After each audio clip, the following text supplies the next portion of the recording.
আসসালামু আলাইকুম প্রিয় সপ্তম শ্রেণীর শিক্ষার্থী বন্ধুরা, কেমন আছো সবাই? আশা করি সবাই আল্লাহর রহমতে অনেক ভালো আছো। আজকে আমরা দেখব সপ্তম শ্রেণীর গণিত অধ্যায় 2.2 লাভ ক্ষতি 1 ও 2 নম্বর অঙ্কের সমাধান। বন্ধুরা, আমার এই চ্যানেলে সপ্তম শ্রেণীর সকল অধ্যায়ের সমাধানগুলো তুলে ধরা হয়েছে। যখন আমার এই চ্যানেলের প্রথম ভিডিও আপলোড করেছি, সর্বপ্রথম, সেগুলোতে আমার খাতায় আর কি অঙ্ক করা ছিল এবং ভয়েসটাও ভালো তেমন ছিল না, দেখাও যাচ্ছিল না। যাই হোক, কেমন কেমন যেন হয়েছে। তাই এই অঙ্কগুলো আমরা আবার সমাধান তুলে ধরার জন্য চেষ্টা করছি। কাজেই পূর্বের ভিডিও কেমন, কি অবস্থায়, কি হয়েছে নিজেও জানি না। কাজেই যদি কোনো ভুল থেকে থাকে বা হয়তো অন্যরকম হয়েছে, কাজেই ক্ষমার দৃষ্টিতে দেখবে। আর আরও একটা কথা, সেটা হচ্ছে যে এই যে ইউটিউবে আসা, ঠিক আছে, যে কেউ আসতে পারো। প্রথম কথা হচ্ছে শুরুটা করতে হবে। ভুলের মাধ্যমে মানুষের শেখা। কোনো কিছু শুরু না করলে কিন্তু শেষ হয় না, বা শুরু না করলে কোনো কিছু তৈরি হয় না, ঠিক আছে? যখন আমি প্রথম ইউটিউবে ভিডিও আপলোড করা শুরু করলাম, তখন কথা বলতে পারতাম না মনে হয়। তারপরে কি বলতে কি বলি, ভিডিও এডিট করার সময় দেখা যাচ্ছে যে এক কথা বারবার আসা যেত, ঠিক আছে? কাজেই সেই সময়ের কথাগুলো মানে ভাষার মিলটাও ঠিক করতে পারতাম না, ঠিক আছে? কাজেই সেগুলো ভিডিও হয়তো বিভিন্ন রকম আলোচনা, কী জন্য আমি বলছি সেটা হয়তো বুঝতে পারছো। কেননা আমি এই যে কথা বলছি, অনেক কমেন্ট আসছে, এর কি বলছে, কিছু কথা শোনা যায় না, এরকম কমেন্ট আসছে। বাট আই ডোন্ট মাইন্ড, ঠিক আছে? সবাই ইনশাল্লাহ দোয়া করবে আমার জন্য, আমি যেন প্রতিনিয়ত কম বেশি ভিডিও যেন আপলোড করতে পারি, ঠিক আছে? মোট কথা আমার এটাই, যা কিছু আমি অর্জন করেছি, এই অর্জনটা যেন আমি ধরে রাখতে পারি। এই জন্যই আমি আমার এই ক্যামেরার সামনে আসা, ঠিক আছে? যা কিছু অর্জন করেছি, মোট কথা ছোট থেকে, শিশু থেকে এই পর্যন্ত আমার শিক্ষা যতটা অর্জন হয়েছে, সেটা যেন আমি ধরে রাখতে পারি। একটা কথা যেটা হচ্ছে চর্চা, practice make a man perfect. চর্চাই হচ্ছে মানুষকে পরিপূর্ণ করে তোলে। জাস্ট আমি চর্চা করতেছি, চর্চার মাধ্যমেই এই বিষয়গুলোকে আমি মনে রাখছি, ঠিক আছে? তো চলুন দেখা যাক আমাদের মূল পর্ব। তো আমরা দেখব সমাধান। প্রথমে 1 নম্বর অঙ্ক বলছে যে একজন দোকানদার প্রতি মিটার 200 টাকা দরে 5 মিটার কাপড় কিনে প্রতি মিটার 225 টাকা দরে বিক্রয় করলে কত লাভ হয়েছে। আমাদের লাভ এবং ক্ষতি, যদি ক্রয় মূল্যটা বিক্রয় মূল্য যদি ক্রয় মূল্য অপেক্ষা বেশি হয় তাহলে লাভ হয়, আর ক্রয় মূল্য অপেক্ষা বিক্রয় মূল্যটা যদি কম হয় তাহলে ক্ষতি হয়। কলমটা আমরা কিনলাম 5 টাকা দিয়ে, সাপোজ একটা কথার কথা, এই যে একটা মার্কার যে কয় টাকার, আমরা 10 টাকা দিয়ে কিনলাম, যদি 15 টাকায় বিক্রি করি তাহলে কিন্তু আমাদের লাভ হলো। আর যদি 10 টাকা দিয়ে কিনে যদি 8 টাকায় বিক্রি করি তাহলে আমরা বুঝতে পারছি তাহলে কিন্তু ক্ষতি হলো। কাজেই লাভ এবং ক্ষতি ভাষাটা হতে পারে কি, ক্রয় মূল্য অপেক্ষা বিক্রয় মূল্য যদি বেশি হয় তাহলে লাভ, আর ক্রয় মূল্য অপেক্ষা বিক্রয় মূল্য কম হলে ক্ষতি। তাহলে এখানে যেহেতু আমাদের দিয়েই রেখেছে যে কত লাভ হয়েছে, তাহলে আমাদের এখানে ক্রয় মূল্য এবং বিক্রয় মূল্যটা বের করতে হবে। বলছে প্রতি মিটার 200 টাকা দরে 5 মিটার, তাহলে প্রতি মিটার 200 টাকা দরে 5 মিটার, অর্থাৎ 1 মিটার কাপড়ের মূল্য, 1 মিটার কাপড়ের ক্রয় মূল্য হচ্ছে 200 টাকা। 5 মিটার কাপড় কিনেছে, তাহলে আমাদের 5 মিটার কাপড়ের ক্রয় মূল্যটা কত সেটা বের করতে হবে। পরবর্তীতে আবার বিক্রয় করছে প্রতি মিটার, ঠিক একই 1 মিটার কাপড় 225 টাকা দরে বিক্রয় করলো। ওই 5 মিটার কাপড়ই, কিন্তু ওই ক্ষেত্রে 1 মিটার কাপড়ের বিক্রয় মূল্যটা হচ্ছে 225 টাকা। তাহলে 5 মিটার কাপড়ের বিক্রয় মূল্যটা বের করব, তাহলে আমরা লাভ ক্ষতি লাভে সহজে এসে যাব। তাহলে প্রথমে লিখব 1 মিটার কাপড়ের ক্রয় মূল্য ক্রয় মূল্য 200 টাকা, 200 টাকা। অতএব 5 মিটার কাপড়ের ক্রয় মূল্য 200 গুণ 5 টাকা সমান সমান 5 × 10, দুইটা শূন্য থাকবে, উঠে যাবে। অর্থাৎ 5 মিটার কাপড়ের ক্রয় মূল্য হচ্ছে 1000 টাকা। আবার আমরা একইভাবে প্রতি মিটার 225 টাকা ধরে, অর্থাৎ 1 মিটার কাপড়ের বিক্রয় মূল্য হচ্ছে 225 টাকা, এটা লিখব। আবার 1 মিটার কাপড়ের বিক্রয় মূল্য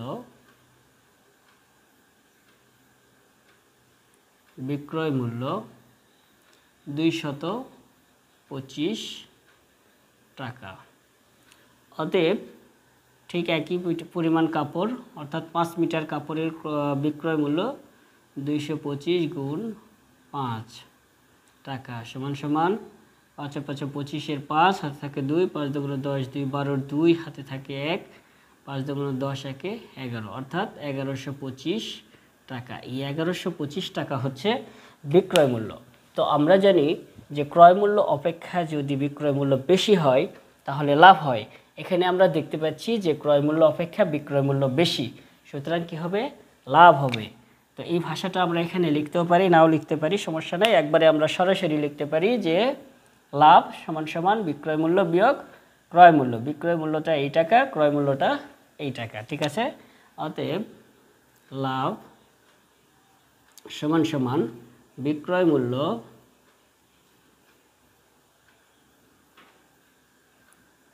বিয়োগ ক্রয় মূল্য। তাহলে বিক্রয় মূল্যটা হচ্ছে 1125 টাকা বিয়োগ ক্রয় মূল্যটা হচ্ছে 1000 টাকা। বিয়োগ করলে আমরা পাবো 125 টাকা। অতএব লাভ হয় 125 টাকা। এই হচ্ছে আমাদের কাঙ্ক্ষিত উত্তর, ঠিক আছে? এটা গেল আমাদের 1 নম্বর অঙ্ক। প্রথমে আমরা কি করলাম? 1 মিটার কাপড়ের ক্রয় মূল্য 200 টাকা, অর্থাৎ 5 মিটার কাপড়ের ক্রয় মূল্য আমরা 200 দ্বারা 200কে 5 দ্বারা গুণ করে 1000 বের করে নিলাম। আবার 1 মিটার কাপড়ের বিক্রয় মূল্য হচ্ছে 225 টাকা, সেই ক্ষেত্রে 5 মিটার কাপড়ের বিক্রয় মূল্য হবে 1125 টাকা। ক্রয় মূল্য যেহেতু ক্রয় মূল্য অপেক্ষা বিক্রয় মূল্য বেশি, কাজে লাভ সমান সমান বিক্রয় মূল্য বিয়োগ ক্রয় মূল্য। অতএব লাভ বিক্রয় মূল্যটা হচ্ছে 1125 টাকা, 1125 বিয়োগ ক্রয় মূল্যটা হচ্ছে 1000 টাকা, বিয়োগ করে আমরা পেলাম 125 টাকা। এই 125 টাকাই হচ্ছে প্রতি মিটার কাপড়ের লাভ, 5 মিটার কাপড়ের লাভ। এখন দেখব আমরা 2 নম্বর। একজন কমলা বিক্রেতা প্রতি হালি 60 টাকা দরে 5 ডজন কমলা কিনে প্রতি হালি 50 টাকা দরে বিক্রয় করলে কত ক্ষতি হয়েছে? আমাদের এখানে লাভ হয়েছে, এবার ক্ষতি আমাদের নির্ণয় করতে হবে। ক্ষতিটা হবে ক্রয় মূল্য বিয়োগ বিক্রয় মূল্য। আচ্ছা, যাই হোক, প্রথমে আমরা একটা জিনিস লক্ষ্য করি। দেখো, প্রতি হালি 60 টাকা দরে 5 ডজন, এক হালি কলা 60 টাকা দরে কিনে 5 ডজন কমলা 60 টাকা দরে কিনে 5 ডজন কমলা। প্রতি হালি অর্থাৎ 4টি কলা কিনে 60 টাকা দরে, কয় ডজন? 5 ডজন। আমাদের এই ডজনকে আমাদের সংখ্যায় নিয়ে আসতে হবে, হালিকে সংখ্যায় নিয়ে আসতে হবে। প্রথমে আমরা লিখব, আমরা জানি এটার সমাধানটা আমরা এখানেই লিখছি। আমরা জানি এক ডজন আমরা লিখব, 1 ডজন সমান সমান 12টি, ঠিক আছে? অতএব কয় ডজন? 5 ডজন।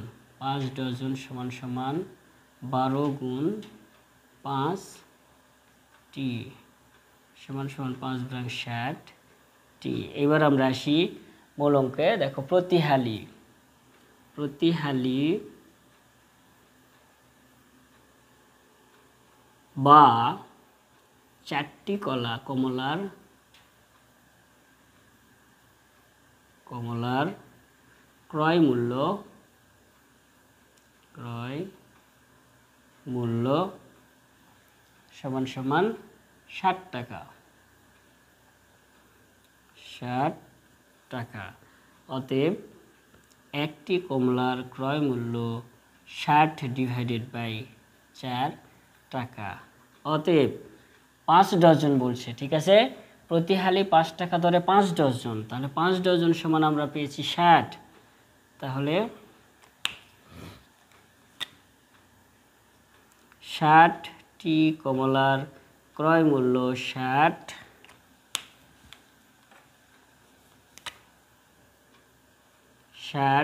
গুণ 60 নিচে হচ্ছে 4। 4 দ্বারা যদি 60কে কাটি আমরা পাবো 15। এখন এখানে আমাদের 15 এবং 60 যদি গুণ করি, দেখো 6 15 90, একটা শূন্য উঠে যাবে, তাহলে 900 টাকা। এই 900 টাকা হচ্ছে আমাদের 5 ডজন কমলার ক্রয় মূল্য, ঠিক আছে। এবার আমরা 5 ডজন কমলার বিক্রয় মূল্য বের করে নিব। তাহলে আবার লিখব প্রতি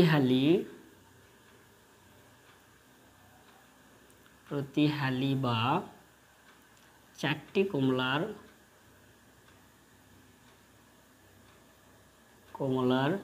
বিক্রয় মূল্য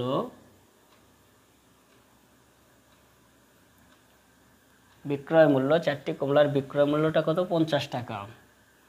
50 টাকা। অতএব একটি কমলার বিক্রয় মূল্য 50 ডিভাইডেড বাই 4 টাকা। অতএব 5 ডজন কমলার বিক্রয় মূল্য, তাহলে 5 ডজন সমান আমরা পেয়েছি 60। 60টি কমলার বিক্রয় মূল্য 50 গুণ 60 ডিভাইডেড বাই 4। 4 দ্বারা 60কে কাটলে আমরা পাবো 15।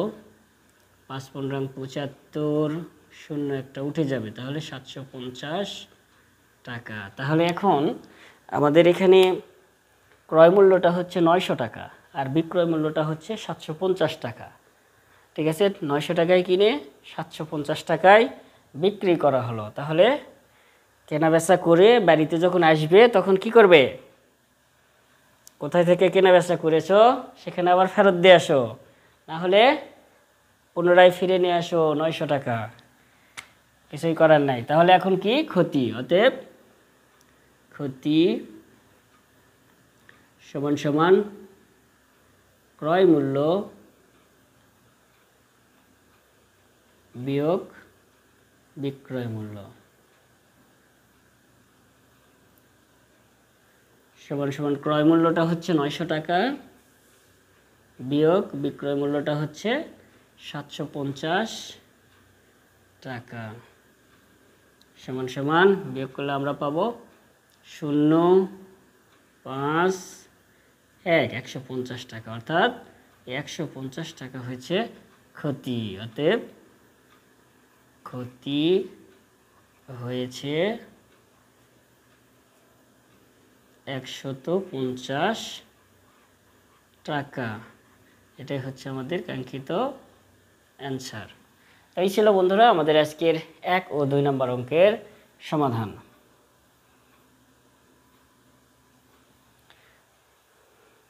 আজ এই পর্যন্তই বন্ধুরা, সবাই ভালো থাকবে, সুস্থ থাকবে এই কামনায়।